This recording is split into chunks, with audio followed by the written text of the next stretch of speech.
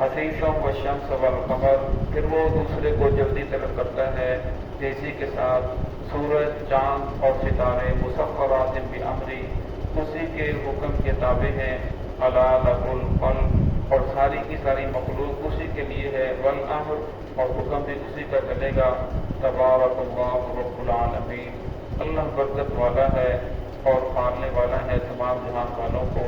ادعوا ربکم، پکارو اپنے رب کو، تضرعا و خفیہ، عاجزی کرتے ہوئے اور آہستہ آہستہ، انہ لا یحب المعتدین، بے شک اللہ رب العزت محبت نہیں کرتے حد سے تجاوز کرنے والوں سے۔ ولا تفسدوا فی الارض، اور زمین میں فساد نہ پھیلاؤ، بعد اصلاحہا، اصلاح کرنے کے بعد، وادعوہ خوفا وطمعا، اور پکارو اس کو خوفا، ڈرتے ہوئے، وطمعا، اور امید رکھتے ہوئے، ان رحمت اللہ، بے شک اللہ رب العزت کی رحمت، قریب من المحسنین، نیکی کرنے والوں کے قریب ہے۔ اس پہلی آیت کے اندر اللہ رب العزت نے اپنی خالقیت کو بیان فرمایا کہ تمہارا رب وہ ہے جو وہ اللہ ہے جس نے پیدا کیا ہے آسمان کو، زمین کو، فی ستۃ ایام، 6 دنوں کے اندر۔ اب اللہ رب العزت تو کن فیکون لفظ خود کہیں تو ساری کے سارا چیز وجود کے اندر آ جائے، تو اللہ رب العزت نے زمین آسمان کو پیدا کرنے کے لیے 6 دن کیوں لگائے؟ تو علماء فرماتے ہیں اس کے اندر حکمت یہ بیان فرمائی جاتی ہے کہ 6 دنوں کی حکمت یہ تھی، یہ امت کو ایک سبق تھا، لوگوں کو ایک سبق تھا کہ جو بھی کام کرو اس کے اندر اعتدال ہونا چاہیے، جلد بازی نہیں ہونی چاہیے۔ فرمایا جلد بازی یہ شیطان کی طرف سے ہے، جو بھی کام کرو اس کے اندر آہستہ آہستہ، یکدم ایک کام کو کرنا کہ وجود کے اندر آ جائے تو فرمایا پھر اس کے اندر برکت نہیں ہوتی، بہتری نہیں ہوتی۔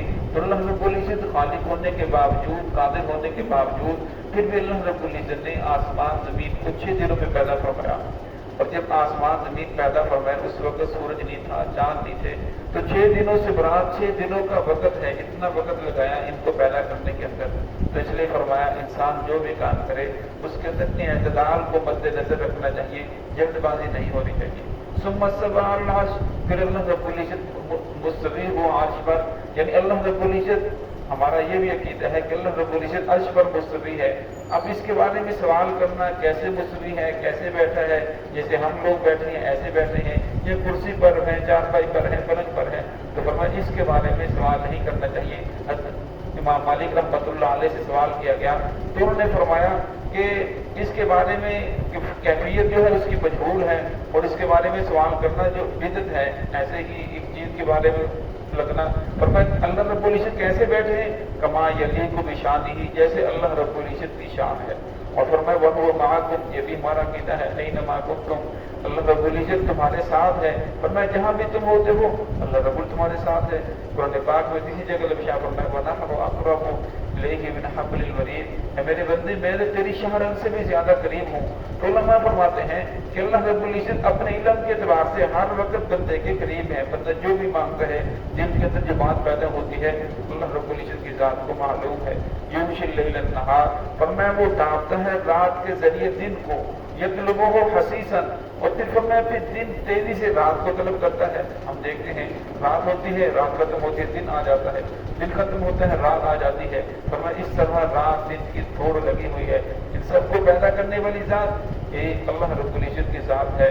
والشمس والقمر والنجوم، فرمایا سورج، چاند اور ستارے مسخرات بامری، یہ سارے کے سارے اللہ رب العزت کے حکم کے تابع ہیں۔ جب سے سورج بنا ہے، زمین آسمان بنی ہے، سورج اپنی رفتار میں چل رہا ہے۔ اگر روزانہ تھوڑا تھوڑا بھی نیچے آنا شروع ہو جاتا تو زمین جل کر راکھ ہو جاتی، لیکن فرمایا اتنی بڑی بڑی مخلوق وہ اللہ رب العزت کی تابع داری کر رہی ہے، فرما برداری کر رہی ہے۔ ایک انسان ہے جو اللہ رب العزت کی نافرمانی کرتا ہے، اللہ کے احکامات کو ٹھکرا دیتا ہے۔ الا لہ الخلق، فرمایا خبردار مخلوق اللہ رب العزت کی ہے، خالق اللہ رب العزت کی ذات ہے۔ فرمایا جو خالق ہوتا ہے فالامر، حکم بھی اسی کا چلتا ہے۔ ایک انسان کو عام ملازم رکھتے ہیں